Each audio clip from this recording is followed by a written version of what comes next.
Class, hello. This is Lori McAdam again. This is assignment 4. I'm posting it a day late. We've already gone over this in class. The instructions are over here. We are copying an artist called Charlie Harper. If you'd like to, you should Google him because his work, although it was done many years ago and he did serigraphy or silk screening, it is conducive to Adobe Illustrator because he does a lot of straight line work, a lot of reflective work, in other words, symmetry, and straight and very geometric shapes.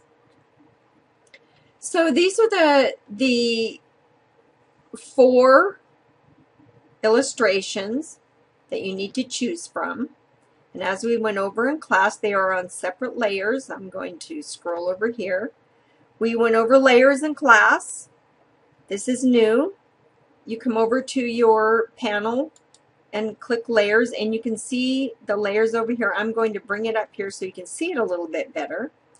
These are your layers. There is a student layer where you'll be working, and all the other layers are locked. And we went over this in class.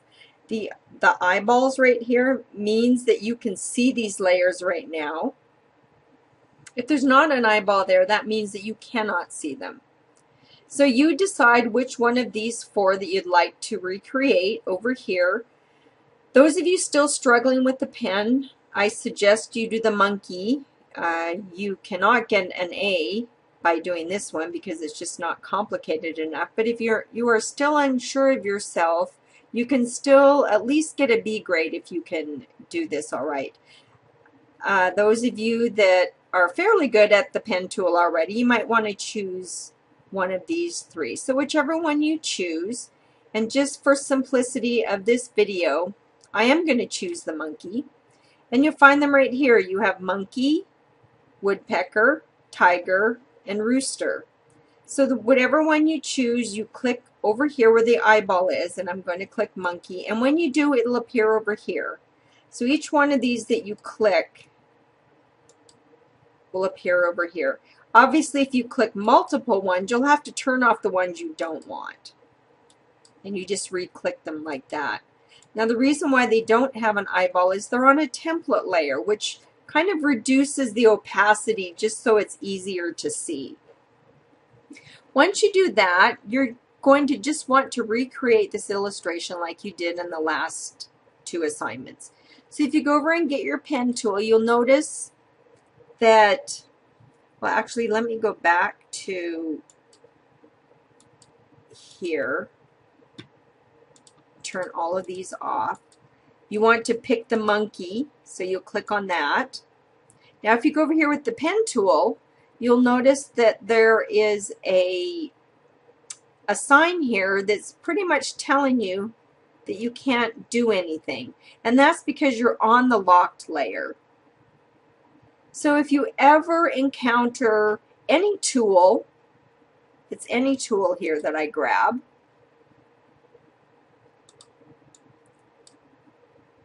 you really can't do anything with it because it is on the locked layer. So nothing happens. So all you need to do is you need to click on the student layer. That way when you get your pen tool, everything is fine.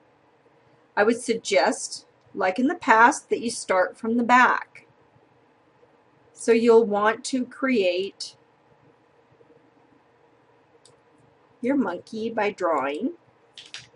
If you feel comfortable in filling with color immediately, then you can just turn everything off while you're drawing. And you do that by coming over here. And then we finish drawing this.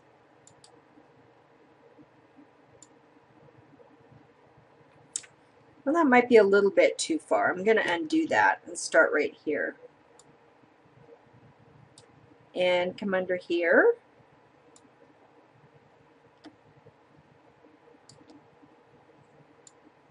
Come back up there. Here. If you happen to hear any dogs in the background, I have dogs that are wanting attention right now, so they may be crying or annoying me. That's what you hear. Okay, so you've drawn the face, and you're probably wondering, well, what should I fill it with? Because there's all these different shapes and colors. Which one do you start with? Well, it doesn't really matter. We could start with the black because there's mostly black there, but what I taught you in class today was the masking tool, which you'll be learning over here. So I think what I'm going to do is stop what I'm doing here and skip over to the masking, because that you can utilize when you're working here. For those of you in class, this is just a little brief reminder of how to do that. Those of you that missed the class, hopefully you'll be able to tell by this demonstration how the masking works. I'm going to move the layers down here. This right here, since we're bypassing it, is just a matter of more pen work where you are just going to be copying the polygons. Again, it's really important to learn the pen tool, and this is where you will just, it gives me an idea of how well you're mastering that. And that's all you need to do here. I'll take a look at how many anchor points you use and how smooth your lines are.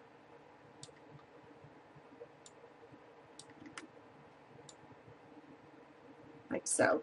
As long as you have a smooth line, it's not that critical matching up perfectly, but you can always at this point, now that you've learned how to work the handles, you can always go back and without having to redo anything, just fix the lines a little bit.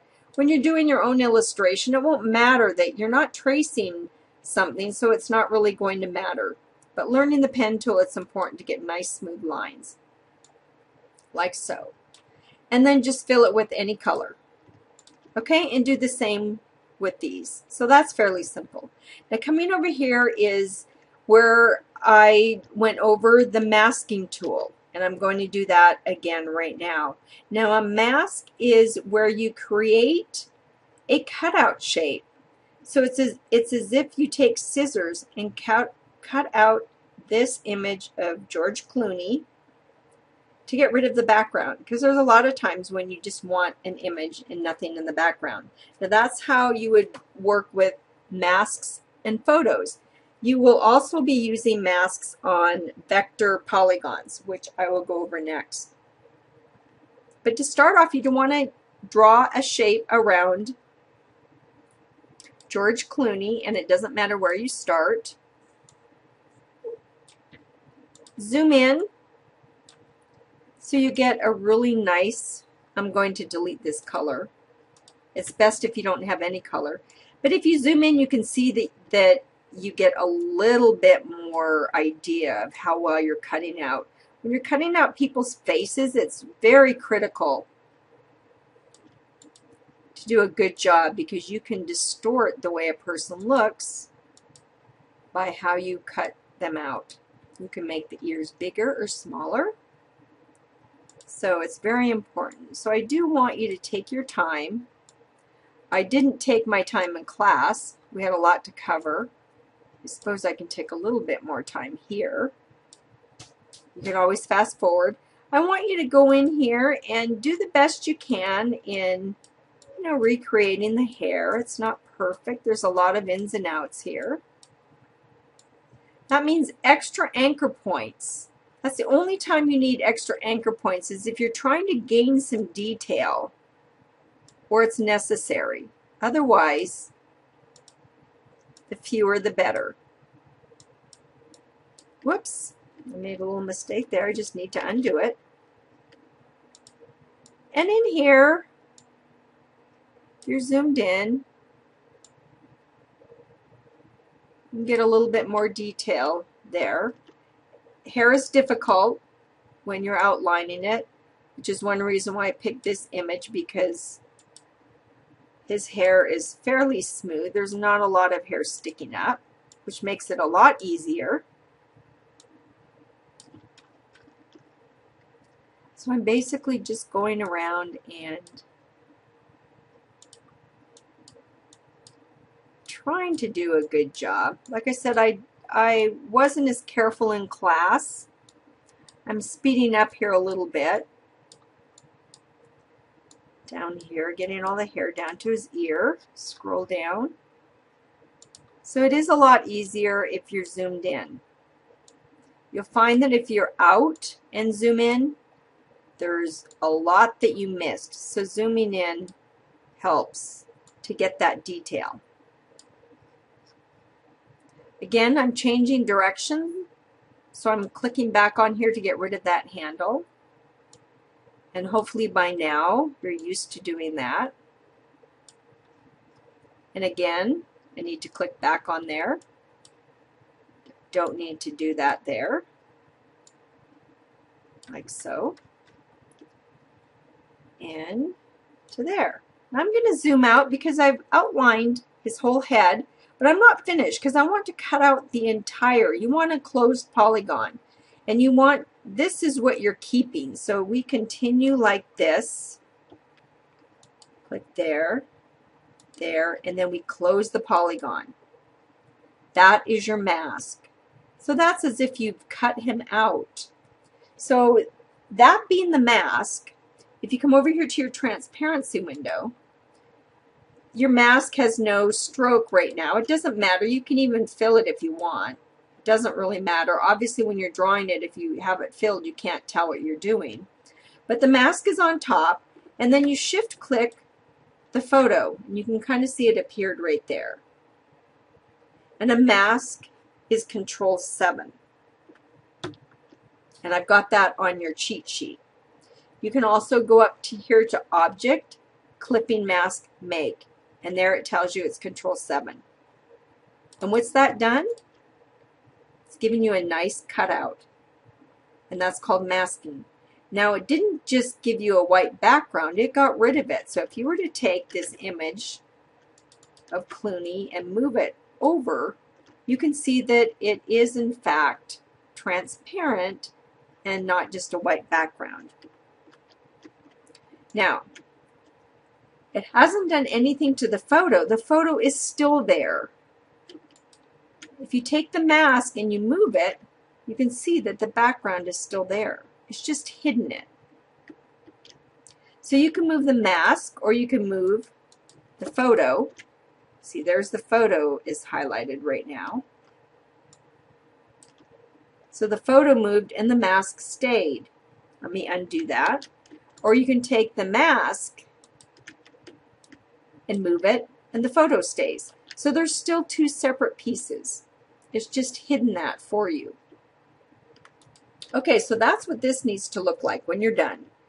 This over here, you need to finish these polygons, and this you need to do the entire illustration. Like I said, the monkey's very easy.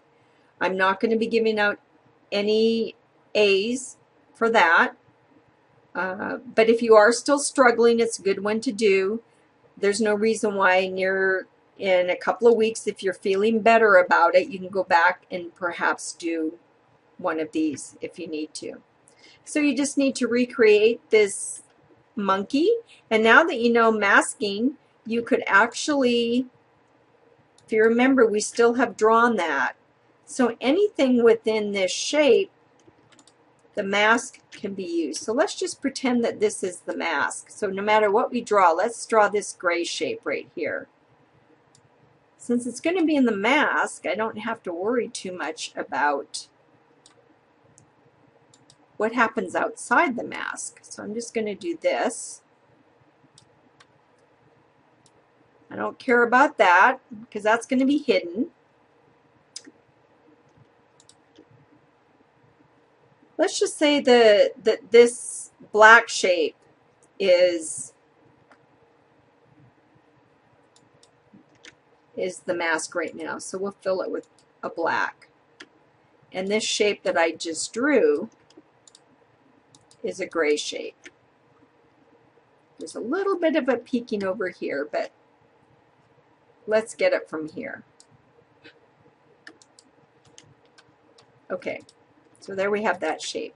Now if we take this head as the mask has to be on top. When we did this with the Clooney photo, when we drew the shape of the mask, it was on top because everything you draw last is on top. Well, here I drew this shape first and this shape second. But I want this to be the mask, so it has to be on top. So I'm going to cut it, Control X. I'm going to paste it on top of here, Control F. Select them both, Control 7. And there you have this shape masked. So it didn't matter that this shape was odd outside of here. It doesn't matter because now it is masked. You could take this shape, which is the monkey's nose. You don't even have to be careful how it is down here.